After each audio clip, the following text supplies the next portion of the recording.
Now, without further ado, I want to introduce this year's youth keynote. They're a senior at Malverne High School. They are and have been president of Malverne High School's GSA for 2 years.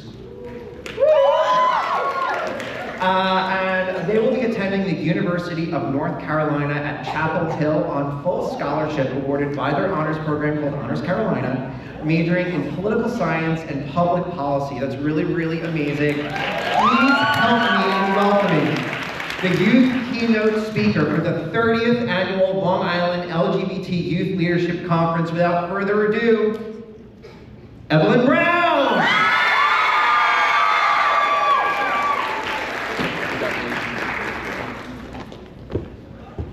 Good morning, everyone. My name is Evelyn Brown, a member of the class of 2026 and a 2-time president of the Gay Straight Alliance at Malverne High School. I have just one quick question. Do I look gay? Many people would answer no. In fact, not long ago, a friend told me that I might struggle to connect with the LGBTQ+ community at college because I don't look gay. I remember laughing at first, but later I found myself wondering what that even meant. What does gay look like? When I look out at all of you, I see different hairstyles, different clothing, different expressions of identity. I see individuality. And the truth is, there is no single way to look gay. There is no uniform, no required aesthetic, no checklist of traits. For a long time, though, I tried to convince myself otherwise. I bought clothes that I thought might make me look gayer, hoping I would stand out from every other white girl at my school. But no matter what I wore, I still felt out of place. Because the problem was never my appearance. The problem was the belief that I had to perform my identity to be valid.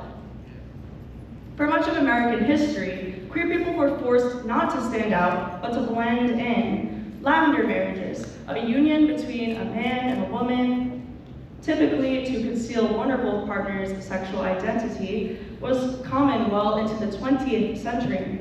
The modern gay rights movement only started gaining national attention in the 1960s, following events like the uprising at the Stonewall Inn in New York City. Yet it was not until 2015, in Obergefell v. Hodges, that same-sex marriage became a constitutional right across the United States. Progress has been real, but it has not been linear, and it has not been easy. Only in the past decade has the percentage of openly LGBTQ+ Americans significantly increased. And that growth does not simply reflect changing identities, it reflects growing courage. It reflects people finally feeling safe enough to live honestly. But safety and acceptance are never guaranteed. Across our nation's history, divisions have been drawn along lines of race, class, religion, gender, and sexuality. Prejudice has shaped politics, and misinformation has shaped minds. And when we allow ourselves to be divided, we weaken the very principles of equality and liberty that we claim to cherish. As we approach adulthood, it becomes our responsibility to shape a kind of country we want to inherit.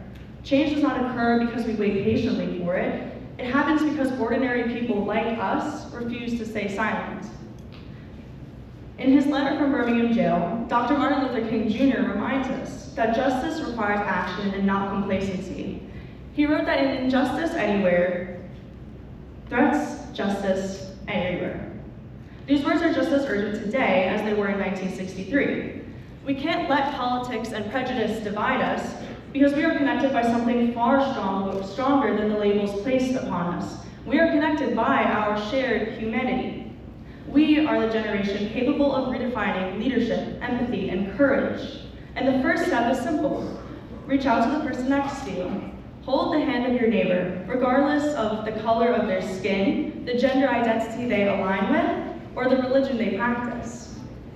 Unite around a common goal: equal rights, equal treatment, and equal representation for all.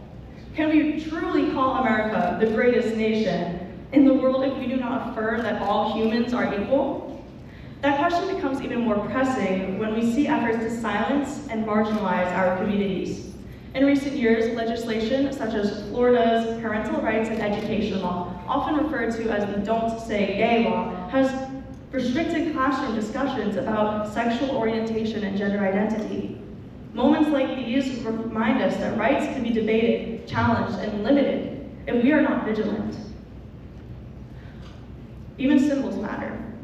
When President Donald Trump's administration removed the pride flag at the Stonewall Inn in New York, but the New York politicians raised it right back up only days later, we are reminded that resilience and protest that our predecessors have done before us, as well as the fact that visibility itself has always been a form of resistance. We can overcome setbacks and continue to make change as young leaders. Last year at my own high school, I noticed something that troubled me.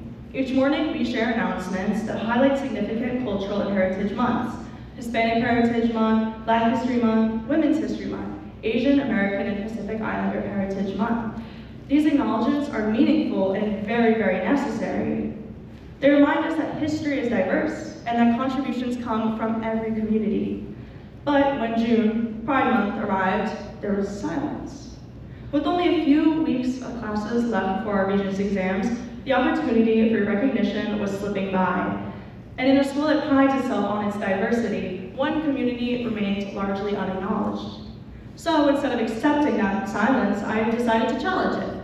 As a junior, I became the first student in my grade allowed to participate in our morning announcements, which is typically by tradition allowed only to seniors.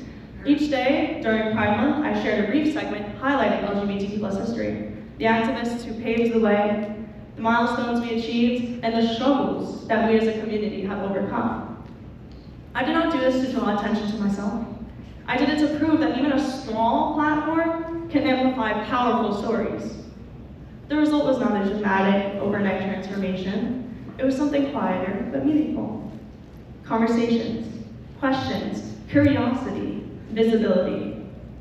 2 months later, with the start of a new school year, not only did the size of our GSA expand to some of the largest numbers we've seen since prior to COVID, but this last December, our Gay Straight Alliance partnered with the National Honor Society to raise nearly $400 for the United Nations AIDS program. On a large scale, while that might not seem monumental, for a small school with only approximately 500 students, that is. And it only happens because awareness led to empathy, and empathy led to action. Change rarely begins with grand gestures. More often, it starts with one person deciding that silence is unacceptable.